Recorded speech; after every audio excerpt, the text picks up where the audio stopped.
Hello दोस्तों, नमस्कार। मैं Brijnandan Yadav Asian event news के लिए आज मैं आपके सामने एक राजनीतिक विषय लेके आया हूँ। राजनीतिक विषय बहुत ही इम्पोर्टेंट है, जिसमें भारतीय मीडिया की साख दांव पर लगी होती है और लगी हुई है। अभी 7 मार्च को उत्तर प्रदेश विधानसभा के चुनाव का 7वां फेज़ पूरा हुआ।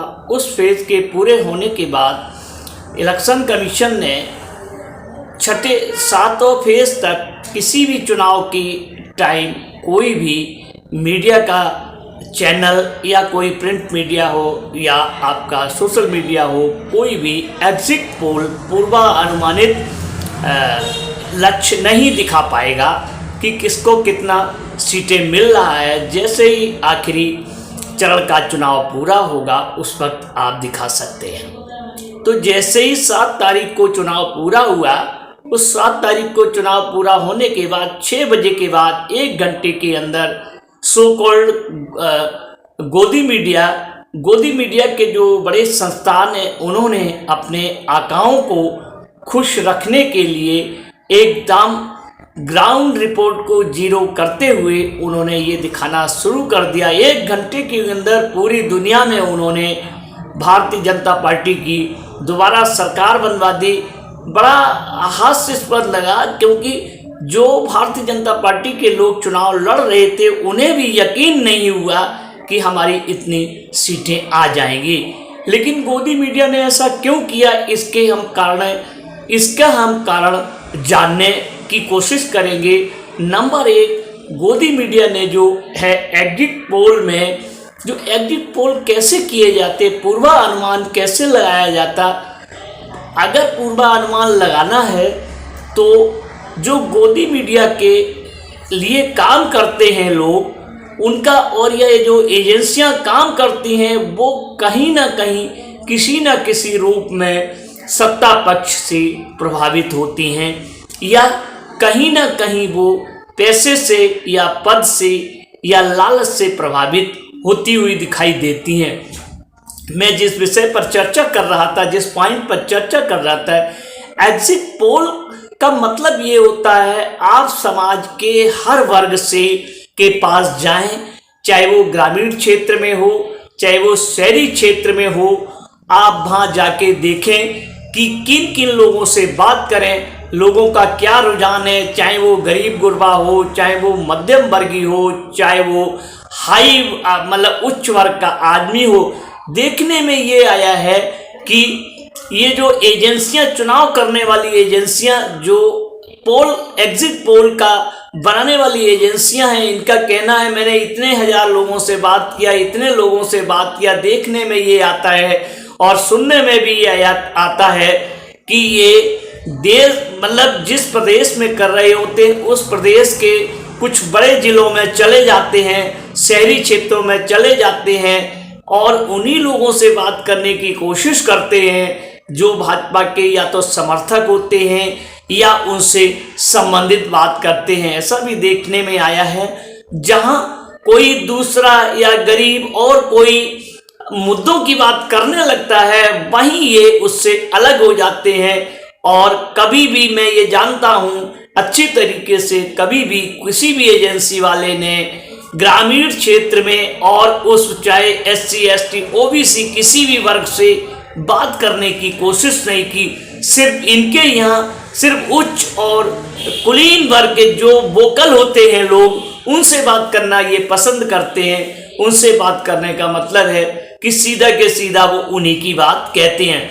अब नंबर 2 के पॉइंट पर आ जाते हैं हम कि आखिर ये पोल्स क्या कहते हैं। नंबर 2 पे किसका फायदा कराते हैं। नंबर 2 पे ये जो धनाढ्य वर्ग है, जो शहरी क्षेत्रों में सट्टा बाजार जिसको कहते हैं, सट्टा बाजार में अरबपतियों का, करोड़पतियों का पार्टियों के ऊपर हजारों हजार या करोड़ों रुपया लगा होता है।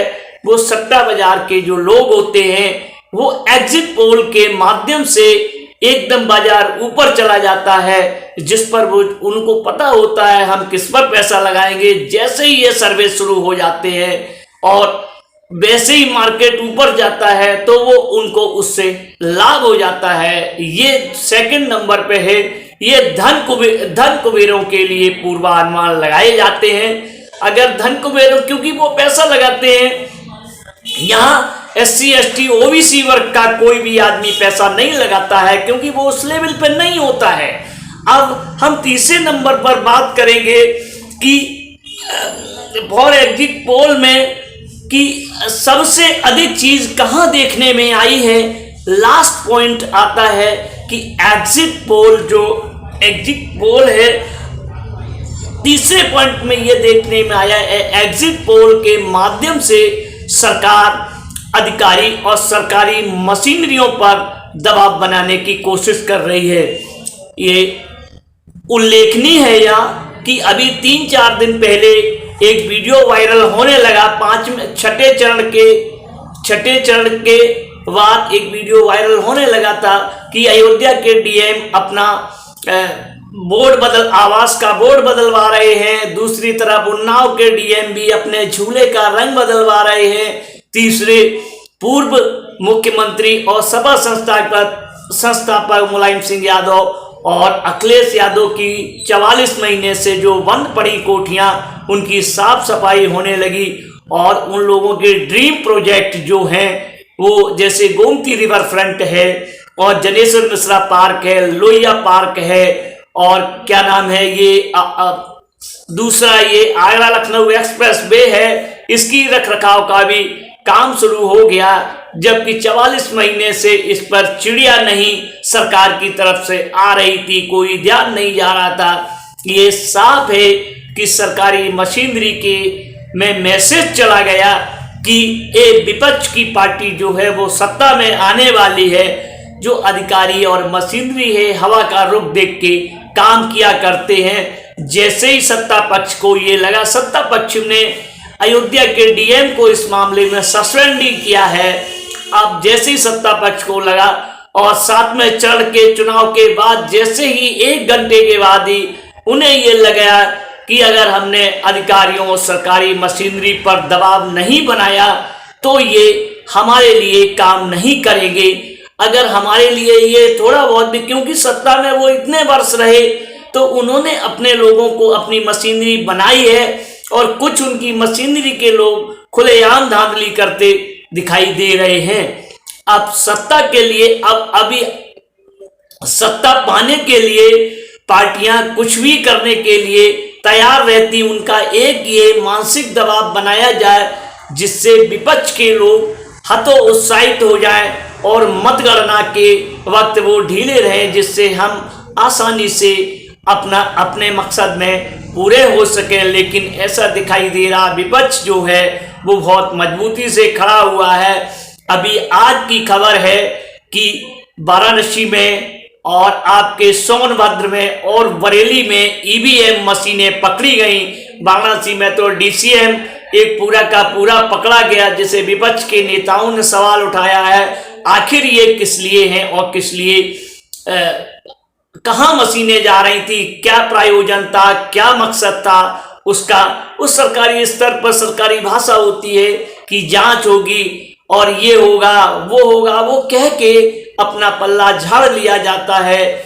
आखिर ये देखना होगा लोकतंत्र का चीरहरण कैसे हो रहा है। लोकतंत्र का चीरहरण जनता ही इसको सुरक्षा करेगी तो ही लोकतंत्र बचेगा। देखना होगा सत्ता पक्ष कैसे चीरहरण करने की कोशिश करता है और विपक्ष इसको कैसे लड़ाई लड़ता है। आखिर ये जनता यहाँ भी लड़ती हुई दिखाई दे रही है।